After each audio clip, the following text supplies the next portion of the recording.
Welcome to Fear and Greed Sunday Feature. I'm Michael Thompson. Every week we release a sister podcast called How Do They Afford That? It features me and financial planner Canna Campbell, and it's all about personal finance. It's all about making your money work a bit harder for you. The episode that was released this week on Wednesday is something a little bit different. It looks at the idea that you don't need to spend a fortune to get good technology. And we were joined in the studio by Stephen Fennick from techguide.com.au, who's done plenty of interviews with Sean Aylmer on Fear and Greed as well.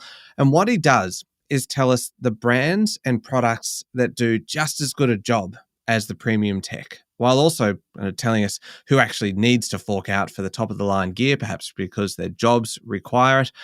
But this week, we are looking at mobile phones, we are looking at headphones, we are looking at smartwatches. And if you follow the podcast, if you follow How Do They Afford That, the next Wednesday, you will hear part 2, where we look at TVs, computers, and smart home technology, the affordable brands, the affordable products that you should be using. This is part 1. I hope you enjoy it.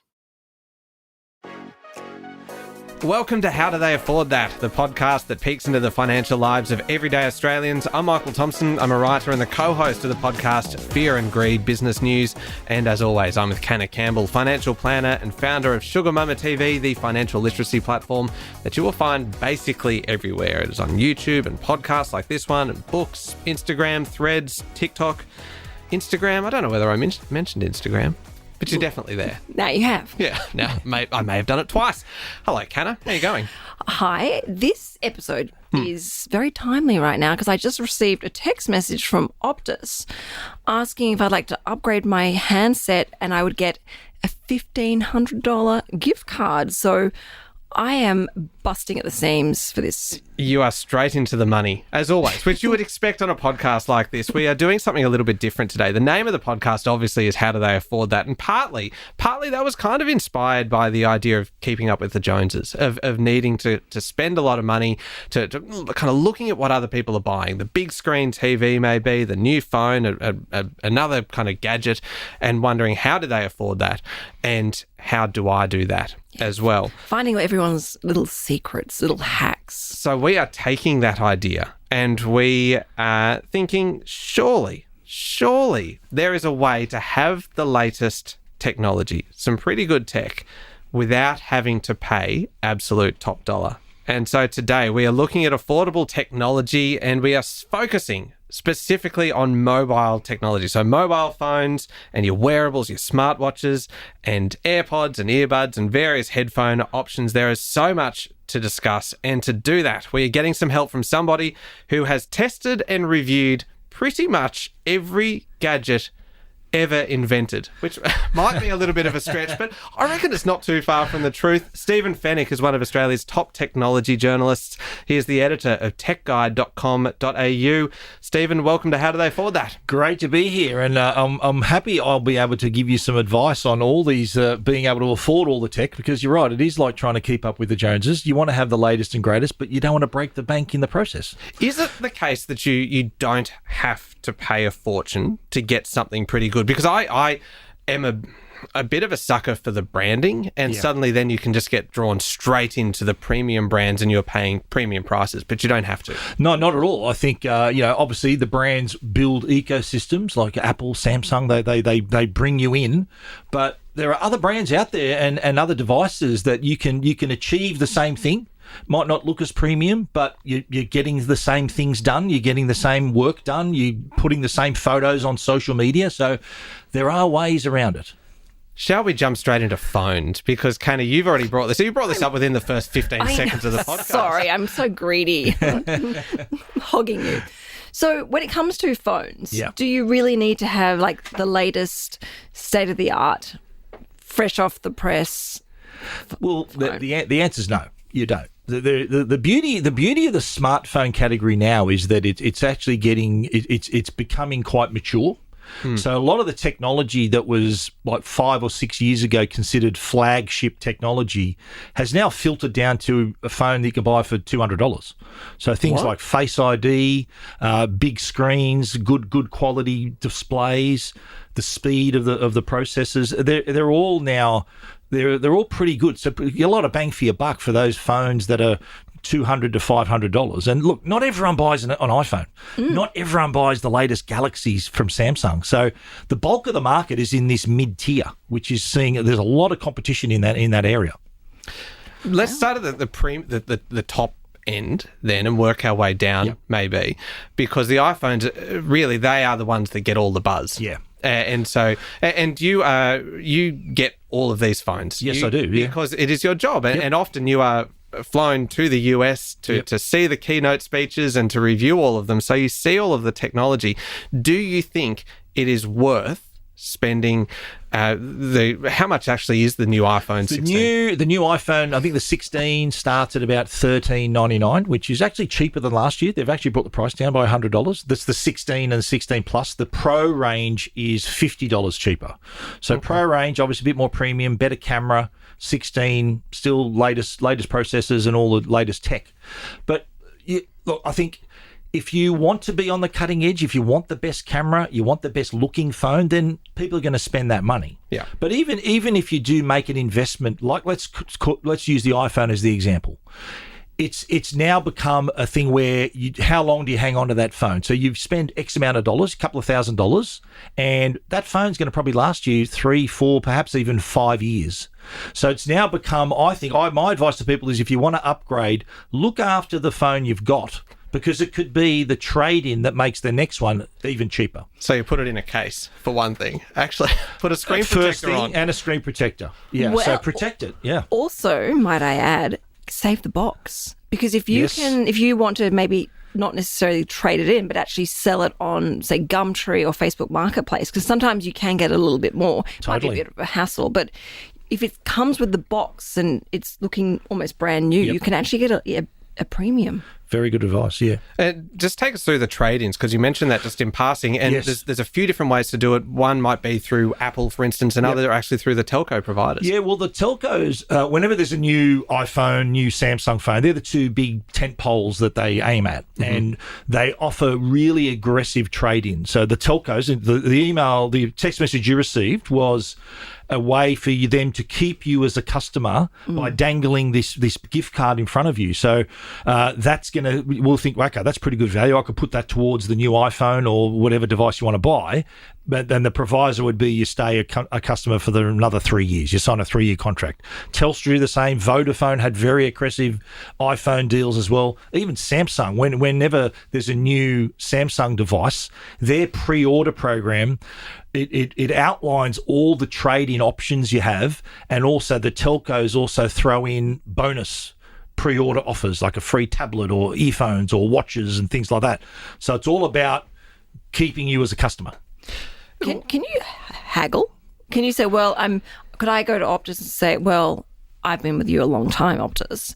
I've heard Vodafone are being very aggressive right now. Yeah, can you match what they're offering? Of course you can. Yeah, it's a very competitive, very competitive market. They don't want to lose you as a customer. That's actually a good tactic if you want to get a better deal. Even the deal that they've offered you sounds pretty good to begin with, but if you want more, go for it. Look at Michael shaking his head I'm not at me. shaking my head. I'm just, Stephen, you've just given Canna the green light to haggle, which is just like, that is music to her ears, because you have never seen someone that just gets more satisfaction out of bargaining with someone. It appears to me Canna's not uncomfortable haggling. I've got to say I'm not either. Like I've got a European background, so we're hagglers anyway. They can only say no. Is what my mother told me. They can only say no. Nothing to lose, yeah, exactly, and so much to gain, like a new iPhone. Hello. Before we move on from iPhones, we're talking about not needing to spend the top dollar in order to get something pretty good. Yep. You mentioned there that there is the 16 Pro and the 16 Plus and the regular 16.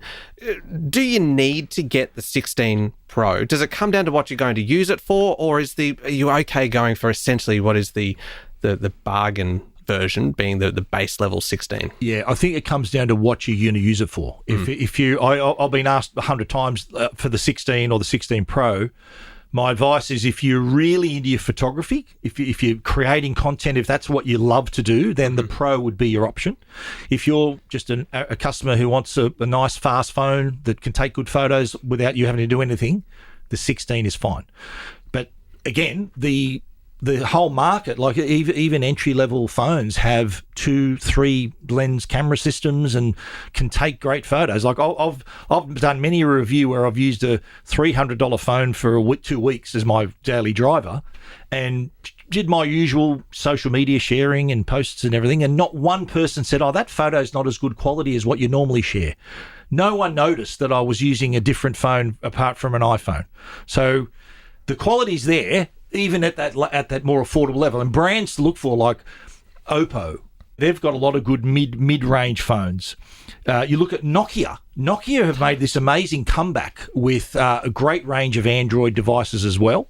You're kidding. Yeah, and they've been in the market with Android phones that cost less than $300 and really great phones, like good, well-made, really nice quality to them, and they're $300, $400. But they're running Android. See, Apple don't have, the cheapest phone Apple has is the iPhone SE, I think, which is about $800. Okay. But I don't think Apple knows how to make a cheap product. It's premium all the way for Apple. And part of that is it is the brand, isn't it? It's also kind of there is a risk if they suddenly put out one for $500, it can cheapen the brand in a way. Samsung. Samsung's the number one mobile phone manufacturer in the world. Reason for that is because they've got a phone that costs $199 and a photo that costs $3,000. They've got variety in their range. So they've got their A series, which is the more affordable. Then they've got their S series, which is their flagship. They've got the folding phones. They've got something for everyone. Apple, they're a highly profitable company because they only sell premium, expensive phones, whereas Samsung sell not only the premium but also bulk in those other categories as well. The mid-range phones, I think that is fascinating. The fact that, and you started with that point about how some of those premium features of phones have now filtered down. Absolutely. And that I think is actually really, really exciting. The fact that you do not need to pay $1,500, that you could pay $300 or $400 and get something that's going to do the job. I think there'd be a lot of parents listening to this and their child wants their first phone, right? Their child's 12, 13, whatever age they're going to give their child their first phone. And naturally, a child's going to say, I want an iPhone. And if you can afford to give your child an iPhone, then good luck. Good luck to you. But usually it's one of these more affordable Android devices that are given out. And they find that they can do just as well as the other devices. They can still share content and look at apps and play games and do whatever they need to do. And it's at a fraction of the price. The only problem with when you deviate away from a mainstream, if you get stuck with the phone and don't know how to fix it, you've got to find someone who knows. Like, I'm always asking my 11-year-old to help me fix something on my phone. He's like, here, no problem. It's fixed within seconds. It's basically Android and iOS. So it's the two operating systems. So whatever applies to the top-of-the-line Samsung or the more affordable Nokia, it's still Android at the end of the day. Yeah. Nokia, that is, it is such a well-known brand, particularly if you're of a certain age and your first phone was like a 3310 or something like that, and it was just the little kind of unbreakable brick. Yeah. I think I found one in a drawer, and it still had battery. I turned it on, and it's still turned on. Would you believe? That is extraordinary. Yeah, the batteries, because all you did was make calls and send text messages. And play Snake. Play Snake as well. And the battery used to last forever, so that was great. That is amazing. Okay, so Nokia, and did you say Oppo, was it? Oppo, yeah. HMD is another brand. HMD stands for Human Mobile Devices. They're actually the parent company now of Nokia. HMD is a Finnish company, so from Finland. Okay. They've got their own brand of phones as well, and again, they've got a play here where their phones are designed to be affordable, but also easily repairable. So they can sell you a kit. So if you break a screen or stuff up the charging port, they'll send you a kit at $100 and you can fix it yourself. So again, adds to the longevity of the device, and you're not having to upgrade. And that's a mid-range. Yeah, that's $399, that phone. Yeah. That is incredible. And that could last you for years. If you want to upgrade, if you need a new battery or a new screen, you can just get the fix-it kit and you can do it yourself. That is great to know, because you often see them in see these phones in supermarkets, and you see the big display. Yeah. And I remember being, as a kid, like, you'd go over and start looking at them all, and that would be, you question the quality of some of these things, but it's great to know now that those premium features are now filtering down and that you can get these. So, okay, and just one last thing, though, the refurbished phones are also massive too. So second-hand phones. So if when you trade your iPhone in or whoever, that then is sold to someone else. So if it's in good condition, then someone else can pick up an iPhone 13 at an affordable price. And you can as well. buy refurbished phones, I think, on Amazon. You can buy them on Boost Mobile, at Coles. Everyone sells refurbished phones now. Yeah. Okay, you've given us a fairly decent shopping list. Oh, sorry, I have one last question. Go on. Sorry, No, I'm that's just okay. my afternoon is going to be very busy now. Storage on phones. You know, Yes. there's a big difference in price when it comes Yeah. to storage. And my phone constantly. Mike Yeah. is now nodding his head, glad that I asked this question. Thank you. Yeah. Is it worth paying that bit more to have more storage? Because my phone is constantly running out of space. So you mean on-device storage? So that's Yes. how Apple distinguishes their different variants. Is you can get terabyte, 512 gig. So and the more memory, the more cost. So And it Apple's jumps up got a quite a price bit. structure. Yeah, that's right. If you are taking a lot of photos, a lot of videos, then it is worth having more storage. Or you can maybe pay for more cloud storage. So cloud storage is cheaper than paying extra storage on your device. So that's an option as well. So like if you're an iPhone user, you can use iCloud. If you're an Android user, you've got Google Photos, OneDrive, all the Dropbox, all these other ways to save offline. But no, that is another consideration because that alters the price of the phone when you buy it. So a lot of phones too, a lot of the mid-range Android phones also have expandable memory. So they come with little micro SD card slots. So rather you only get, I think, 128 gig on the phone, but you could put a terabyte memory card in it, and that's your memory then on the device. And you can take that and put it in another phone as well. I tried doing that. It didn't work. I suspect that could be operator error. Yeah. Possibly. Knowing Canna, it is highly likely. Yeah, because considering most times when we are in the studio to record the podcast, you walk in and the first thing you are looking for whenever we walk into the studio is, does anybody have a phone charger? I have never seen you turn up with your phone fully charged. I suspect it. Look at it. It is actually plugged in over Portable next to battery. the wall. I think you need a portable battery. I have a bit of an anxiety over plugging it and charging it, and I can't sit still. I'm always moving around, so I need to have my phone in my pocket, and I can't stay close. Have you thought about doing it overnight, charging it? That's another. Well, because I have to listen to my iPhone at night time to fall asleep and stay asleep, so I need it close to my head. You can charge it while you're doing that. Yeah, just plug it in. No, I know, but that means sleeping in a position in the bed close to the wall. Okay, wow. It's a big thing, okay? May I make a suggestion? My favourite gadget, and I know this is actually not about my recommendations, it's about yours, but I'm going to give one anyway. The Journey chargers. I love them because they are not a sponsor of the show. We'd certainly welcome them as one, but they are just so clean and so nice to look at, and it's the magnet. I'm going to use all the wrong terminology So it's here. the MagSafe, MagSafe. Yep. So you just clip it on, you just sit it on, and it just sits there, and you can adjust the angle, and you can spin it around if you want to watch something while it's charging. There's a few of those. You can then take your watch off. I have And you a few put of that- those in our house. And you put it on the back. Yeah, and no, it charges it. Charge your I have a AirPods too. couple, okay, I still can't get over There's the line with it. plenty of brands that make those. Journey, STM, there's heaps of them that make those. They're really handy beside the bed. It's really good. Oh, it is amazing.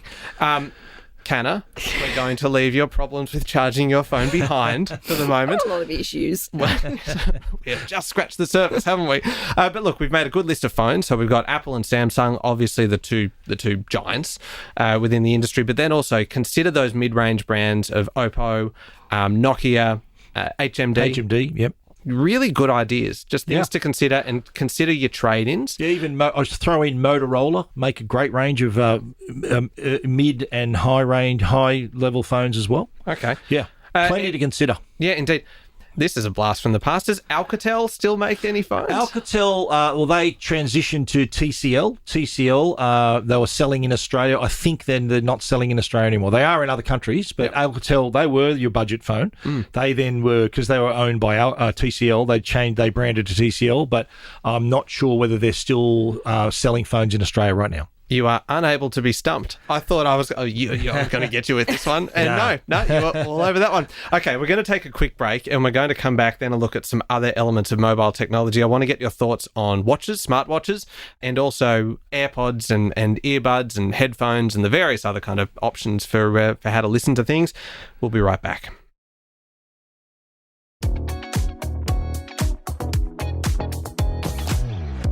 Canna, we are talking today about affordable technology, and we are joined in the studio by Stephen Fenech, the editor of techguide.com.au, who's done an admirable job of taking us through all the various options for mobile phones and given us a few ideas. We want to look now at some of the other versions of the accessories. The accessory. Oh, here we go. Canna is very excited now. Can we start with watches? Sure. Because it seems like every second person that you see now is wearing an Apple Watch. Yeah.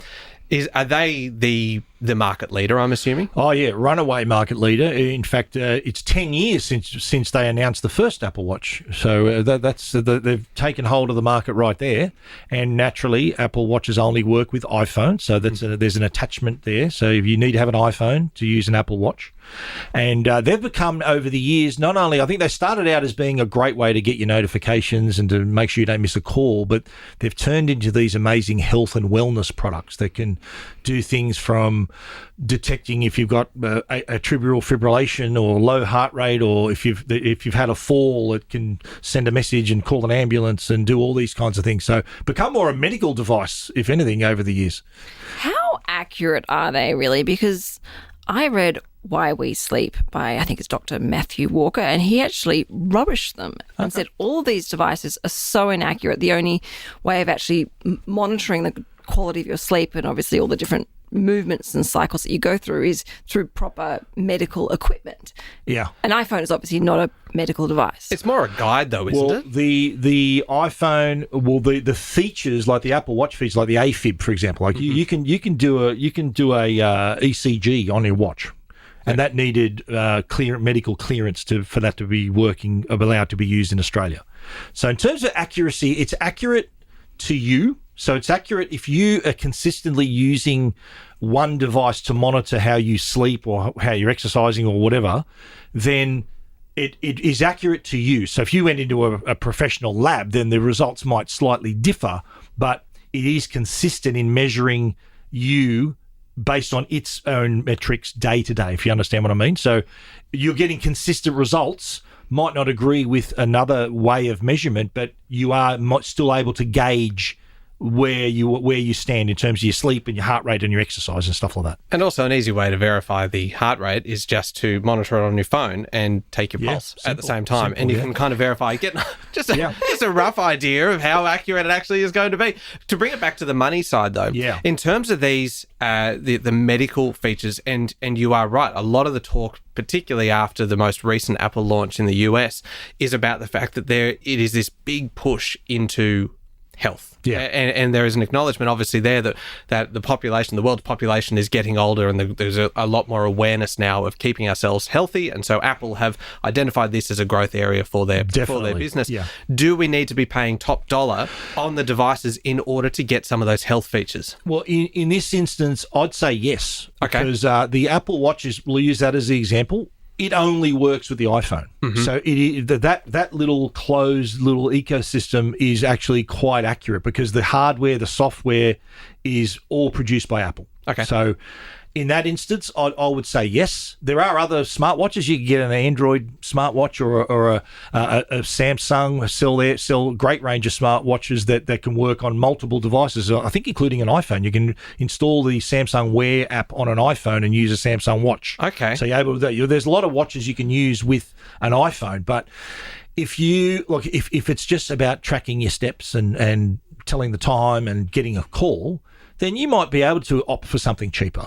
But if you want it to be at this proper, let's call it medical grade, I wouldn't skimp on that. I bought my dad, he passed away unfortunately, but I bought my dad years ago an Apple Watch because he would often get a high heart rate for no particular reason. And the Apple Watch was able to give him an alert when that was happening, so he could actually take that information and show it to his doctor.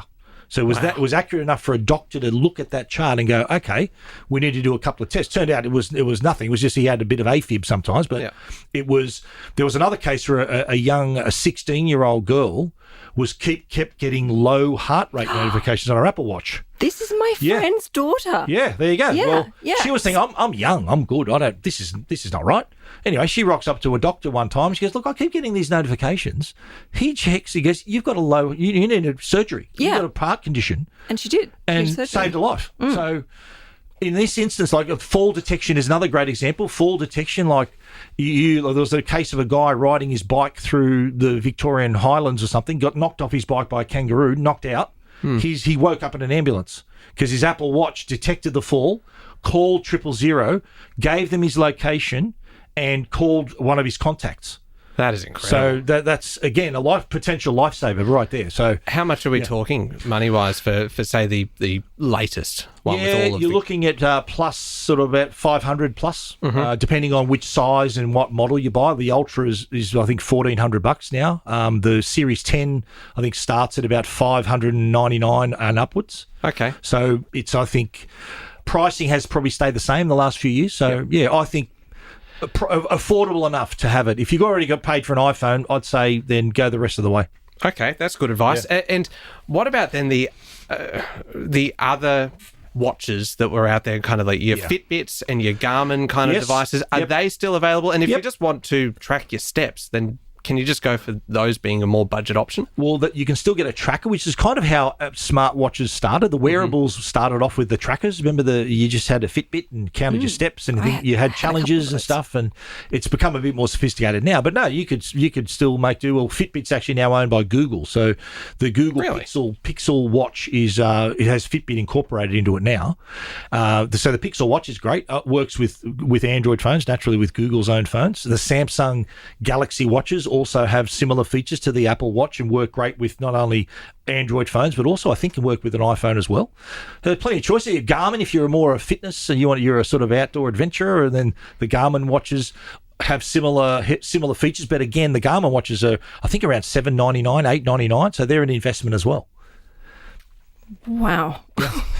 Mate, do I want one now? Or you can just have a normal watch. You have a normal analog watch. Just, regular watch. But it only tells the time, though. Well, you know what? Withings has a really good watch. They got their Scan watch. Withings were actually the first company to have an ECG. They beat Apple to having an ECG on their watch. That's a claim to fame. Yeah, so the Scan watch has a normal face, so typical analog face, but there's a tiny little OLED screen in the top half that gives you the smart. So you got the style and the tech all in one.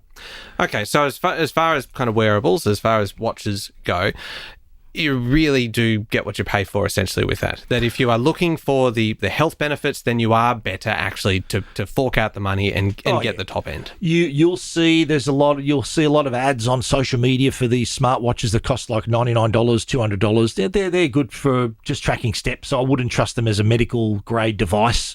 But I think in the case of the smartwatches like Withings, Apple, Samsung, Garmin, those Google Pixels, it's worth spending the money. Okay, that's good to know.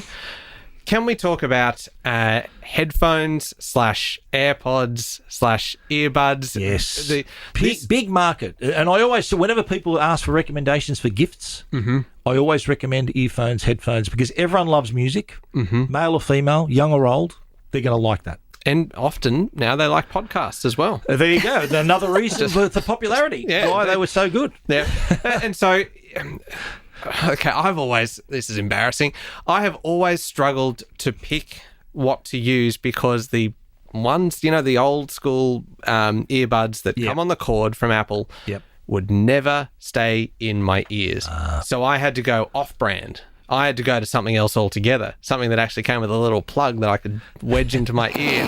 When I say it like that, it sounds bad. With the silicon tips on the end. Exactly. You need the tips. Yeah. And someone pointed out to me the other day, you do realise that AirPods now come with a range of different tips. Well, the AirPods Pro do. The AirPods Pro 2 have 3 different sizes of silicon tips. But Apple's just released the AirPods 4, which are the open style, so no tips. And they've done studies on like tens of thousands of ears to get the right design, and they rest inside your ear quite comfortably, so that you're not jamming something in your ear. But they do rest in there quite comfortably. Yeah, but that's open design as well. So not my ears. That's very inclusive of Apple to consider everyone's ear canals and all the different shapes and sizes. Your ears are like your fingerprints. Everyone's different. There's no 2 ears the same. We've all got different ear shapes and sizes, and everything is quite different. That's why they did this study. They had like 50 million points of data they just looked at to create the new design. I find such ears and ear canals making me feel a bit nauseous. I have a question for you. My partner, Tom, is is extremely messy and loses things all the time, which is why he doesn't have a watch. One of the things he loses on a weekly basis are the AirPods. Yep. And so he will lose a $350 pair of AirPods, which obviously really irritates me. Then he will go out and buy like a $20 like dupe, dare I say, and then loses those the week later. And then the next week buys the replacement AirPods again. Like, can you help me? I can help you because the AirPods have what they call the Find My feature. So they, the AirTags. You have the AirTags which you can find. The AirPods have Find My, so you can actually detect them like you would an AirTag. They have that feature built. If it's the AirPods Pro, it sounds like they're expensive. They would have it already built in. The new AirPods have them as well, so you can look for the case and the actual buds using Find My. I'm going to have so much fun this afternoon, and when I get home, so you'll find like 15 different AirPods at home. When we moved house, we discovered a lot when we started moving furniture. Oh my gosh! There you go. So AirPods, I'm assuming there is an equivalent from Samsung. Yeah. Samsung have their Galaxy Buds, they call them, and again, sort of, it's the same similar ecosystem to they've got the Samsung phone, watch, Buds, Apple phone, Apple Watch, AirPods. That is again built in and features that play into the device. So there's all these easy pairing and these features that are easy to answer calls and to talk to your virtual assistant and all those things. Depending on the brand, it obviously AirPods work better with an iPhone. You can pair them to other phones, by the way. AirPods, they do pair with other brands of phones. Okay, but there's a bit of process to it. Is it worth the $300 to $400? You know what? I think this is an area where you can really save a lot of money. This is a huge area, and there are brands that I reckon that are like very popular, like a brand like JBL. JBL, you can for less than $200 buy active noise cancelling earphones that, in my opinion, are as good as earphones that are twice the cost. So I think the problem with earphones and headphones and the whole audio space is that a lot of us become audio snobs. We look at, it's got to be Bose, it's got to be Sony, it's got to be Sennheiser, it's got to be this. Similar to the car industry, right? You got to have a Mercedes or a BMW. Or the other ones do the trick just the same and just as well, and you're spending less than half of the price of the other models. But do they have the Find My some of them feature? do. As a matter of fact, some of the other brands have Find My. Like there's other brands like Skull Candy. They're a really heard they're really good. They're really punch above their weight there. Their earphones and headphones. They've got really good good active noise cancellation and really good sound quality. Really heavy bass as well. And Belkin's a brand that sell for under $100. You can get earphones with active noise cancellation from Belkin. Belkin also have a range of headphones for children too, cheap for kids with protection for their hearing, so it can't go up a certain level, so that it protects their hearing. Because how many of us when we were younger used to blast our music, and now we're in our middle ages and in middle-aged people with poor hearing. So that's a great idea. Belkin have these sort of child-safe headphones as well, but there are so many choices in the headphone space that. Yeah, if you want to spend $500, sure, go get the latest Sony or the Boses or the Sennheisers and all those other great brands. But there's a lot of value to be had with JBL is probably the best example. JBL, Skull Candy, Belkin, they're the brands to look at. You mentioned that Belkin, you can get them for under $100. Yep. What about JBL? What kind of price point are we looking at for those? They've got headphones and earphones for that under $150 all the way up to $300 and $400, depending on what model you want to buy. But I think the bulk of the market just want a pair of headphones or earphones that sound good, ANC, active noise cancellation, and under $200. Because there is an element of kind of almost insurance, really. And I'm using kind of Canna and Tom as an example, where sometimes you don't want to go and spend $400 or something, because it does feel like they are the things that are going to get lost the easiest. I'm like and that the with fastest. Sunglasses. Yeah. I just can't bring myself to spend $400 on a pair of sunnies because I know I'm going to lose them. Well, I can give you some advice through Tom. Service station sunglasses. Yeah. Oh, really? Yeah. He buys multiple pairs at a time. Me too. Loses all of them, but it's okay because they've cost like $10, $15 each, and some of them are really quite nice. They look all right. Yeah. Well, we kind of ended up at a strange place talking about service station sunglasses. But I tell you what, we have covered some ground, but we have not covered all of the ground that I want to cover. So, Stephen, we have done phones, we have done wearables, watches, and we have talked about headphones and AirPods and the like. We have so much more to cover. Are you okay to come back again and do another episode where we look at TVs and computers and smart speakers and smart homes and all of those things? Absolutely. Look forward to it. Terrific. Thank you very much. That was Stephen Fennick, one of Australia's top technology journalists and the editor of techguide.com.au. Head along to the website and check out some of the reviews. And just, there is so much on offer. And this website really does help you break down a few of the options that are there with some really good, I'm going to say frank and fearless advice. Is that fair? Fair enough, yeah. Well, my reviews, that's my currency. People trust my opinion and I give it honestly. Yeah, wonderful. Thank you so much for coming in today, Stephen. My pleasure. And Canna, where can we find you if we need more help? The best place to get in contact with me is Instagram at SugarMamaTV. I have to say, normally after each episode, I feel inspired to go home and save harder and invest more and pay down off more of my mortgage. But after today's episode, I actually feel like I'm going to go out and spend a lot of money.